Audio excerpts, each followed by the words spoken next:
Is California on the brink of the most massive earthquake in its modern history? On this channel, we've been discussing the unsettling possibility that July 2026 could be the definitive month for the dreaded Big One. But what's real, and what's pure algorithmic paranoia? Stick around, because what the data is showing right now is fascinating. The alarm was officially sounded following a groundbreaking study by the University of Bern. Researchers discovered that Southern California's fault system is under its highest accumulation of physical stress in the last 1,000 years. Areas like the Cajon Pass are now classified as critically loaded. It's like a giant, tectonic spring that has been compressing for a century and a half without ever releasing its energy. And as if that weren't enough, the Earth is already giving us clear warning signs. The recent magnitude 5.6 earthquake in Mendocino County proved just how fast California can plunge from absolute calm into total chaos, leaving thousands without power and triggering over 1 million emergency cell phone alerts simultaneously. Even though it struck in the north and not on the main fault line, seismologists keep reminding us of a harsh truth: the risk isn't a matter of if it happens, it's a matter of when. Look, let's clarify something crucial here: earthquakes don't follow human calendars, nor do they care about the changing of the seasons. What we do know with mathematical certainty is that Southern California has a more than 60% chance of experiencing a magnitude 6.7 or greater earthquake in the coming decades. Danger is real, but it doesn't carry an expiration date on the calendar. It could happen imminently this July, or it might not, but the undeniable truth is that the physical limit has already been crossed. To truly grasp the scope of this danger, we first need to understand the physics of the ground beneath our feet.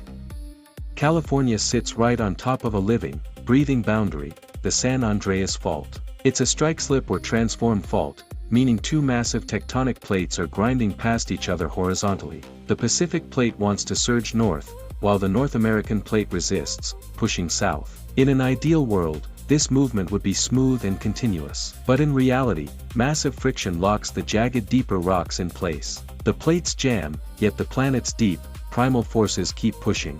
The result? Kinetic energy builds up year after year, decade after decade, like a bowstring being pulled tighter and tighter. The last major earthquake on the southern section of the fault hit all the way back in 1857, over 160 years ago. All that time translates to a colossal amount of pressure desperately looking for a way out. This is where the latest cutting-edge science comes in, sending shockwaves through the geological community.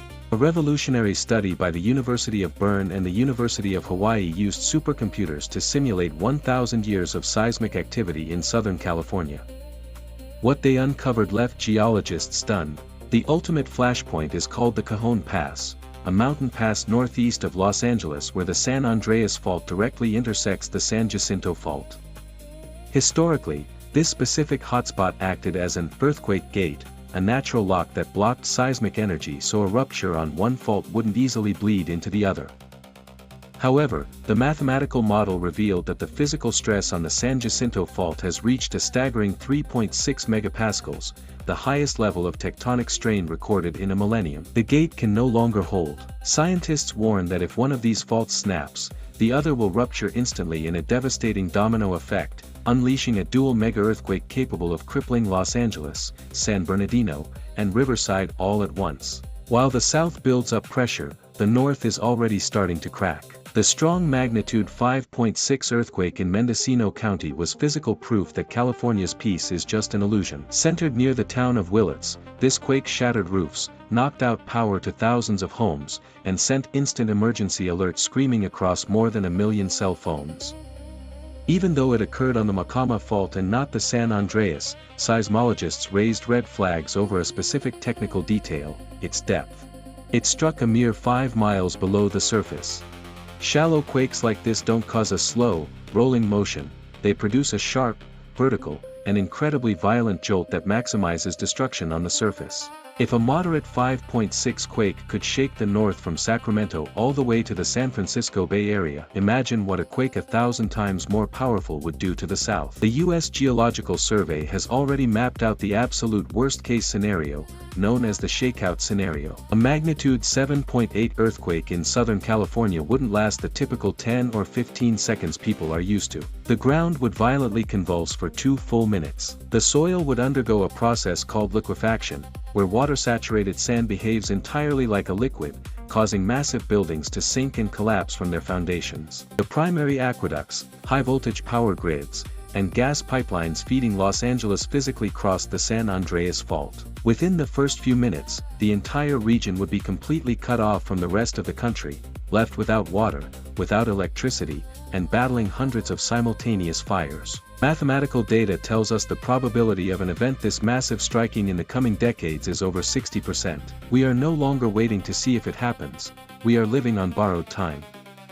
So, let's circle back to the original question, will it be July 2026? The honest scientific answer is that we simply don't know, because no one can pinpoint the exact day. There are merely higher or lower probabilities tied to different windows or specific numerology, and finding the true answer is an incredibly complex process, though not entirely impossible.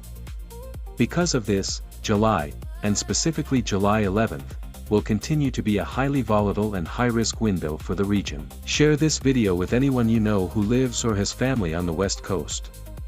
Information and preparation are our only real lines of defense when the Earth finally decides to wake up.